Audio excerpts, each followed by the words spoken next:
எப்பயுமே நல்லவனுக்கு தான் அன்பு செலுத்துவாங்க, பாவிகளுக்கு அன்பு செலுத்த மாட்டாங்க.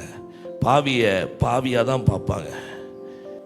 அவன் இப்படி பண்ணிட்டு இருக்கான் பிரதர், அவன் தண்ணி அடிச்சுக்கிட்டு இருக்கான், அவன் சிகரெட்டு குடிச்சிட்டு இருக்கான், இவன் ஒரு பொம்பளை பொறுக்கி, அவன் ஒரு ஆம்பளை பொறுக்கி அப்படின்னு சொல்லி எல்லாத்துக்கும் ஒரு பேர் வச்சு நல்லா வாய் நிறைய குறை சொல்லிக்கிட்டு இருக்கிறதே சில இந்த நானுக்கு வேலையாக இருக்கும். இந்த பழைய மனுஷன் எப்படி தெரியுமா, குறை சொல்லிக்கிட்டே இருப்பான். எதுக்கு எடுத்தாலும் குறை, அது சரியில்லை, இது சரியில்லை, அது சரியில்லை, அந்த சரியில்லை, இது சரியில்லை, அது இல்லை, அங்கே போனால் இது சரியில்லை, அது சரியில்லை, ஒரு கல்யாணத்துக்கு போனால் அது சரியில்லை, இது சரியில்லை, அது இப்படி பண்ணியிருக்கணும், அது இப்படி பண்ணியிருக்கணும், எல்லாத்துக்கும் குறை பேசிக்கிட்டே இருப்பான்.